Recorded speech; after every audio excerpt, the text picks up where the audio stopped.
Please. The young people of our country are facing a double whammy. Falling labour participation rates and shockingly high unemployment, as I've just described, while the minister was otherwise occupied. Government praises the start-up culture as an alternative, but fund-starved start-ups fired nearly 18,000 people in 2022. Start-up fundraising activity is so subdued, sir, that in all Indian startups put together raised just $1.1 billion in January, down 75% compared to January of the previous year. Let's turn to MSMEs. They've been the main employment generators in this country, but they also find themselves shrinking in today's economy. Many were permanently closed after the disastrous demonetization. In 2016, we had 6.25 crore MSMEs. The number has dwindled to now 3.25 crore, as per the government's own Udayam portal, the MSME registration portal. More than 60% of the conventional micro-enterprises in our country, which were engaged in business activities for more than 10 years, have perished. They've been closed, sir. So that's the picture we are seeing. What is the state of employment generation? We have to ask the government, kiska saath or kiska vikas? The question again brings me to yet another aspect of the government's underperformance, woefully ignored in the Honourable Finance Minister's speech. She said people are living better and earning better. Average real income, she said, has increased by 50%. But first, there's no data available on individual household income. So how does the government say it's increased by 50%? If she's merely talking per capita GDP, sir, that is not a valid comparison, as per capita GDP will go up on the basis of people who are rich at the top of the pyramid without actually affecting the incomes of those at the bottom. If Mr. Adani and Mr. Ambani walked into this chamber right now, every MP would discover that our per capita income has gone up. Right? But the moment they leave this room, we would all revert to reality. That's the problem with using per capita as her guide. A critical appraisal reveals that technically some incomes have gone up on per capita basis, but if you're middle class, lower middle class or poor, your incomes have shrunk. That's the inequality in our country today. There's a Reuters survey this month, sir, stating that over 85% of the interviewed families reported stagnant or lower incomes compared to the years before the pandemic. Post-pandemic, the poorest 20% households in India saw income levels shrink 52% from their 2015 levels. And this is as per the latest India's Consumer Economic Survey. Compare this with the pre-2014 period that the finance minister put so much effort to discredit. During UPA2, 2009 to 14, real agriculture rural wages grew at 8.6%. In contrast, during NDA1, growth of real farm wages decelerated to 3.3%, and under NDA2, the annual growth rate of real rural wages has become negative, sir. Can you give the exact thing? Agriculture wages minus 0.6%, non-agricultural minus 1.4%. So rural India is suffering reduced income, sir. Overall, when you compare income growth by income group from 2016 to 2022 in India, the top 20% of the rich have seen almost a 40% rise in their income growth, while the bottom 60% of our population have all seen negative income growth. There's also been a sharp fall in household savings because real incomes have declined. So let's look at the Garib. I'm looking at each of these castes, quote-unquote, that she mentioned. The government claims it made 25 crore people free from multidimensional poverty in the last 10 years. Now, that claim has to be interrogated. First, if 25 crore have indeed been freed from poverty, why are 81 crore still receiving free food grains? Second, how is the government expecting us to trust their number when consumption expenditure surveys were not done from 2014 onwards to 2022, and the National Multidimensional Poverty Index has been attacked by experts here and abroad who question both the manner and methodology with which it is calculated? The truth is the government's record is disillusioning. The UPA era created the fastest ever decline of poverty levels in India's history between 2005 and 15, whereby 271 million or 27.1 crore Indians were lifted out of poverty, providing what UNDP called the greatest relative development for the poorest 40% during this period. Under the BJP, I'm still quoting international sources, 230 million Indians or 23 crore slipped into poverty during the pandemic, And according to the World Bank, an astounding 80% of the world's people who slipped into poverty in 2020 during the pandemic were from India. 80% going below the poverty line were from India. But there's worse. The National Survey Organization has not conducted its quinquennial national consumption expenditure surveys to identify the proportion of people below the poverty line. The global poverty line at one point was $1 a day, now it's $2, according to World Bank and UN figures. But in India, despite all the government's tall claims of growth, the official national poverty line is very low, at rupees 1,286 per month per person in urban areas and 1,059 per month per person in rural areas. Has the government raised 25 crore people above these levels? There's no indication. The Indian government has conducted no survey, neither a national consumption expenditure survey and, of course, no national census either. We are in a statistical void, and what we only have is this multidimensional poverty index of the Niti Aayog, which is a new index they have created, which cannot be compared with any past poverty numbers. We have absolutely no basis for judging whether poverty has actually gone down, as the finance minister claims. As we all know, on issue after issue, NDA apparently stands for no data available. Now, one of the greatest disservices that this government has done to India is that a country which enjoyed a global reputation for reliable statistics is no longer trusted on its numbers, from COVID death claims to real-life economic indicators. These are really horribly disenchanting figures that seek to mask but in fact reveal the government's mismanagement of our economy.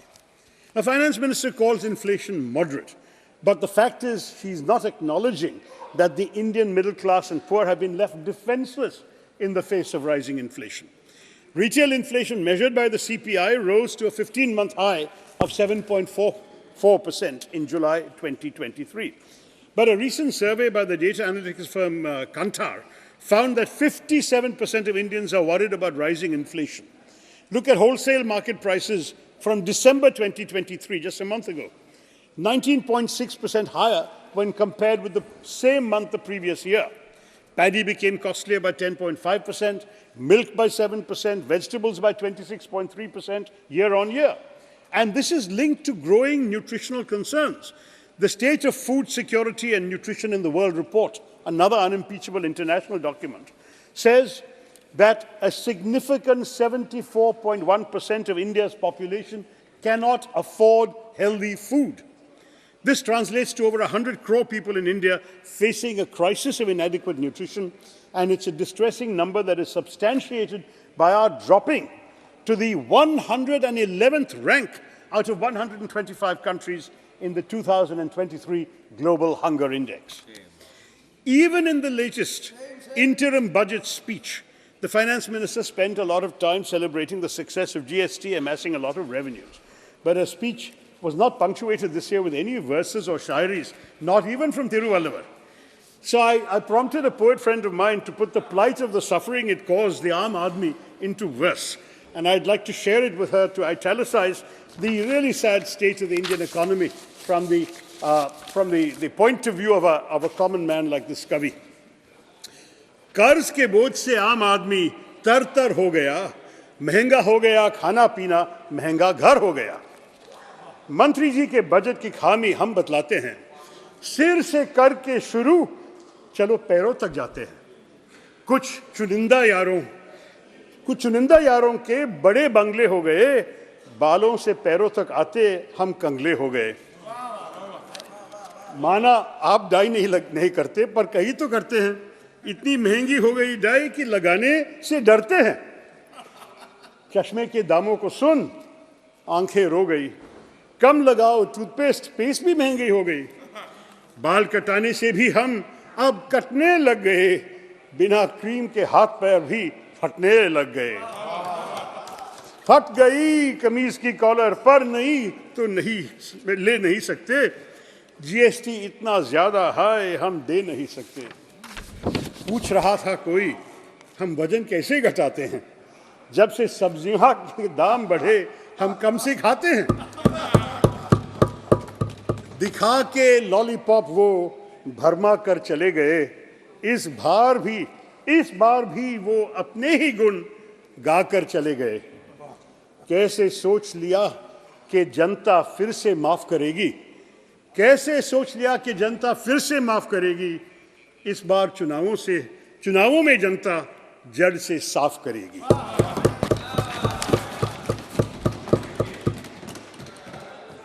That, sir, is the plight of the Aam Aadmi. Others who can are voting with their feet.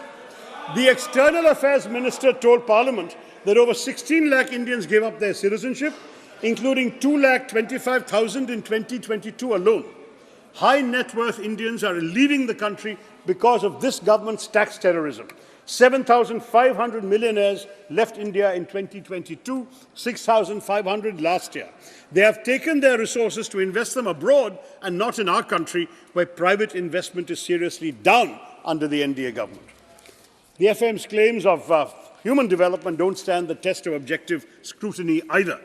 She claimed that a large number of new institutions of higher learning, especially AIMS, IITs, IIMs, are being set up.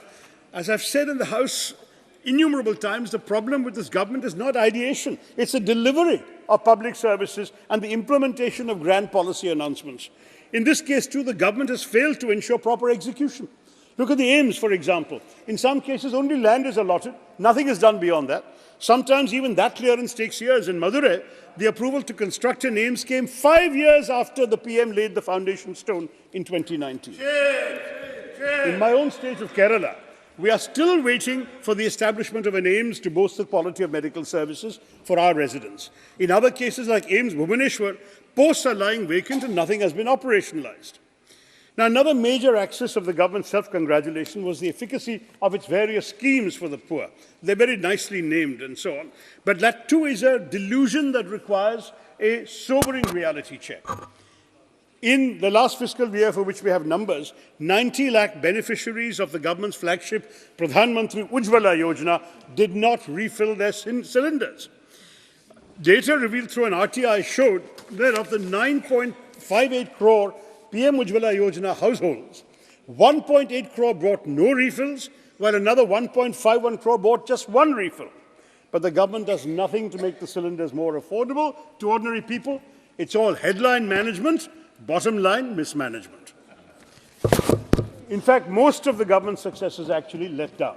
Jan Dhan, 51 crore Jan Dhan accounts were created, but over 20% of them are inoperative as of December 23, last month, just a month ago. Nearly half the inoperative accounts belong to women. So much for Nari Shakti.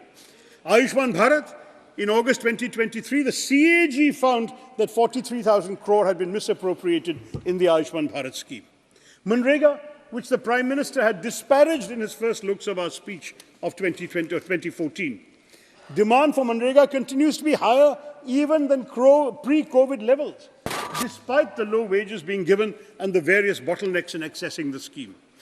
Between April and December 2023, just the last 6-month phase, a record 231.34 crore person days were generated across all states, at a time when the government had drastically reduced the budget for the scheme by 33% in the last budget. They then had to seek supplementary funds of 16,000 crore in December. If the economy is so good, if jobs are so plentiful, why did the revised estimate for Manrega 2023-24 increase by 43% compared to the budget estimate? Let's turn to the Annadatta. Close to 689 lakh farmers enrolled under the Fasal Bima Yojana during the 2023 season. Claims were only paid to 7.8 lakh farmers. Shame. Are you supporting your applicants or not? The number of beneficiaries enrolled under the PM Kisan Samman Nidhi Yojana decreased from 11.84 crores in 2019 to 3.78 crores in 22, marking a 67% decline, sir. And CAG tells us over 3,000 crores were reportedly siphoned away from the PM Kisan scheme through the creation of fake beneficiaries using publicly available Aadhaar details. In fact, the total expenditure to the Ministry of Agriculture and schemes related to farmers' welfare has been declining as a percentage of the total budget outlay since 2019. And during this government's period from 2014 to 2022, at least 1 lakh farmers have committed suicide, as per recently released National Crime Records Bureau report. This amounts to a scary 30 suicides per day every day that BJP has been in power, sir, in the last 9 years. The Prime Minister's promise to double the income of farmers between 2015 and 2022 lies in shambles. They've stopped repeating it. The headlines were made at one time, now they've not been repeating it or fulfilling it, sir. The issue has disappeared completely from policy making, while the real incomes of agricultural households from cultivation has fallen, as I said, by 1.4%.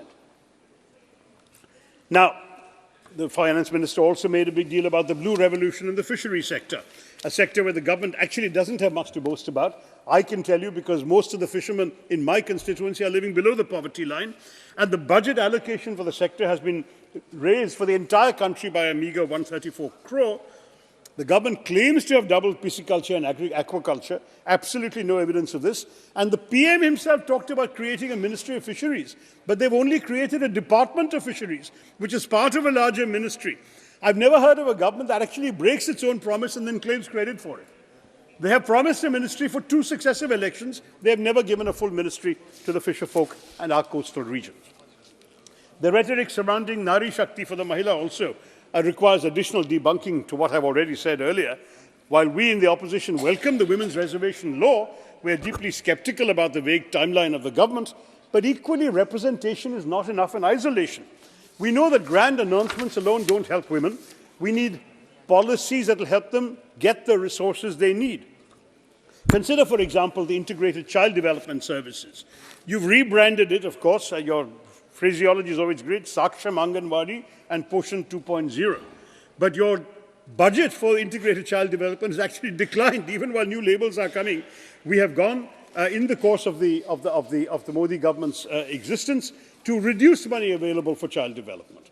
Similarly, while the government's claims of an increase in the number of women participating in the labour force tries to paint a positive picture, the truth is that the rise has only been post-pandemic because women had dropped out of the force during the pandemic in very large numbers, and women are doing tedious, low-paid or unemployed work.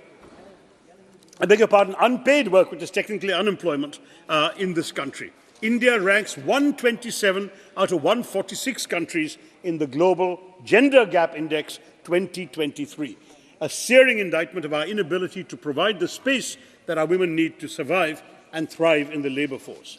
So much then for all the claims of empowering the Garib, the Mahilayen, the Yuva, the Annadata. Contextualizing the FM's budget speech in the highly competitive global environment yields even more evidence of policy failure. Dr. Tharoor, the Finance Minister argued that India's economic development has been good, even... I'm sorry? You have already completed 25 minutes. 5 minutes more, sir. I'll quickly wrap up. The Finance Minister has argued that India's economic development has been good, even as GDP growth averages a modest rate post-COVID. Our post-COVID growth has actually been lower even than Bangladesh, Vietnam, and even until very recently China. So what worries me more is the sharp uptick in the gross debt to GDP ratio, which has invited concerns from the IMF that I hope the Minister will address. The government has also missed its disinvestment target for the 5th year in a row. I'm just summarizing my last few points for you, sir. The trend of rising governmental debt in the last 10-year period has been very worrying because high debt, accompanied by low employment and high food inflation, is the worst possible scenario for our country, for the ordinary people of our country, and for any emerging market to attract investments. Fiscal deficit averaged 4.63% under our UPA government. It's averaging 5.13% under the NDA. I'm not going to go into details about that because fiscal deficit is not at the moment our biggest concern. But since the Finance Minister talked about it and FDI inflows doubling and so on by comparison with UPA, I just want to say it's a blatantly misleading assertion because FDI inflow as a ratio of GDP peaked in 2007-8 at around 3.6% and has never regained that level. Net FDI to GDP ratio today is only 1%. And the fact is that hardly any greenfield investment money has come in.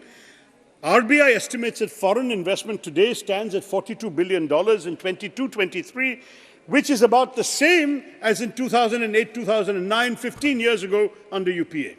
Over those 15 years, foreign investment has come down in terms of a percentage of GDP, whereas Vietnam, for example, has close to 4.5% of GDP in their example. And gross FDI into India in the first half of the current financial year, April to September, was just $10 billion. The last time it was lower than this was in the first half of 2007-2008, sir.